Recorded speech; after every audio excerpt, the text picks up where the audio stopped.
Hey guys, it's Brennan the Paleo Dude, and welcome back to another Jurassic World review and unboxing video. Today we'll be taking a look at the Chasmosaurus Jurassic World Chaos Theory Epic Evolution figures. I picked up 3 of them over the course of, I think, a few months. When they first came out in Canada, there were none available, and I feel like they were like the least packed figures in the boxes. I see a lot of the Dilophosaurus and Monolophosaurus and a few of these guys, but I never see them. Distribution wise, this has happened in the past where they put a bunch of figures in a box to ship out to like Walmart and stuff, and then they'll put like 1 or 2 of another figure in there, and that'll be like the rare one with smaller or less distribution rate for some reason, who knows. So I had a hard time finding them everywhere I went. Eventually, they started popping up, whether that be that they, were just like 1 per box in a unit or whatever, or because they were just being bought up because people really like this one.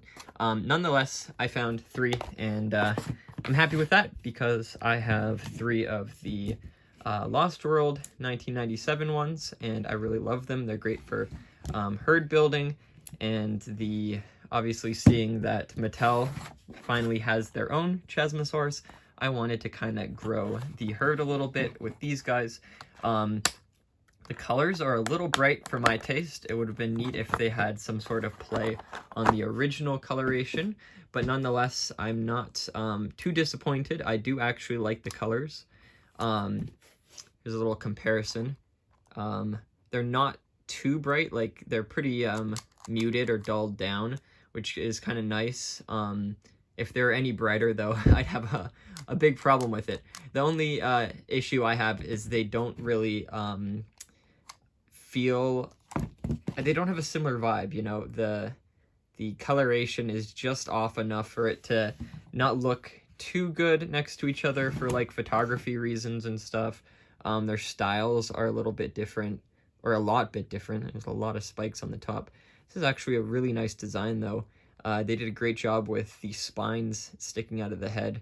The frill here, it's very, very, what's the word, stylized. Yeah, they took a lot of creative liberties with the design on it, and I appreciate that. I like it, and they even included some color on the frill, which is nice.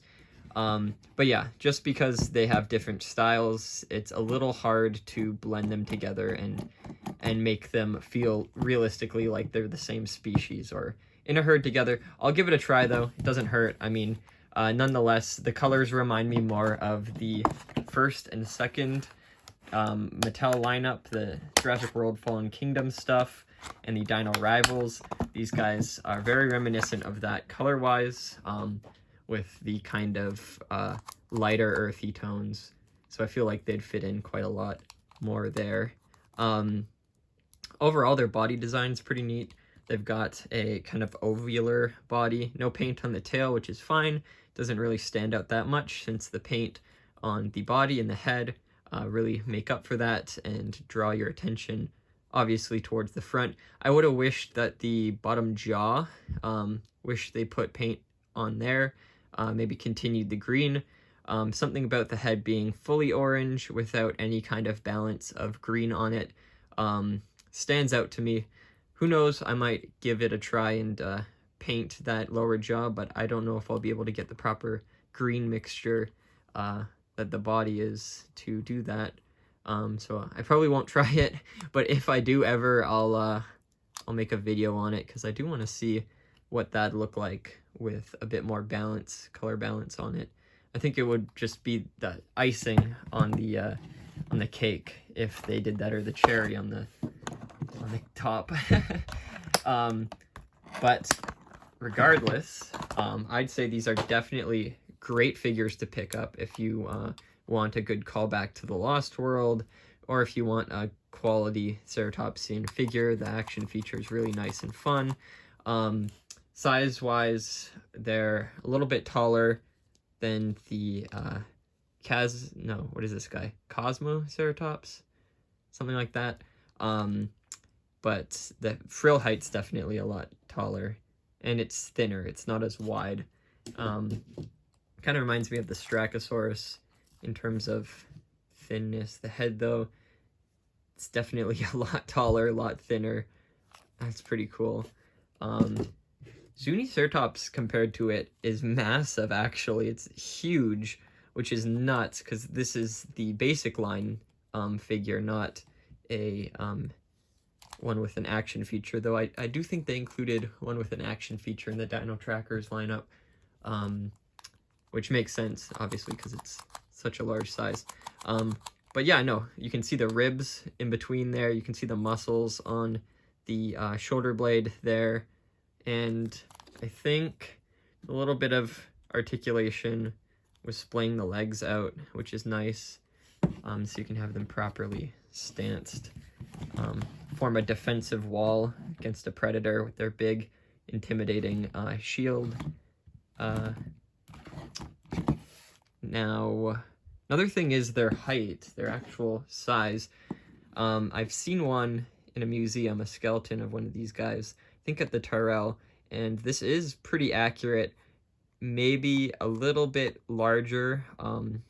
It should be a tad bit larger, but to fit in the box in the size range, this is pretty accurate to its original size, which is neat. So it definitely fits within the kind of like in-universe size range. I know they tried to explain it away with the Strachosaurus being so small in the facts app as calling it a juvenile or something. It said it was like a young individual. But I don't know what it says in the facts app. You guys let me know down in the comments. I haven't had that in ages, so there's the scan code for you. But yeah, no, I'm glad I picked them up. They're fantastic. I can't wait to do photography with them. They're going to look great in photos. Their colors are really nice, even though they don't match the originals. I'm sure I can make something work out with that in a herd setting. But nonetheless, I hope you guys enjoyed this review, and I'll see you all in the next one. Oh wait, actually, I've got 7 minutes left. If I yap for another 40 seconds, I'll get double ad revenue. I'm actually trying to save up for a trip to Texas. I have some research to do down there on mosasaurs, so I'm trying to farm a little bit of cash off of YouTube. Even if it's only like $100 a month, it's not terrible. But I'm trying to go a lot harder these few months so I can save up for the summer. If you guys check the links down below, I've got merch, I've got mosasaur shirts and cups, stuff like that, and my socials are down there. You can follow me on Instagram. Oh my goodness, I hit that 8 minutes. Again, hope you guys enjoyed. Check out my previous videos, and follow, subscribe, whatever, for more future videos. Ciao for now.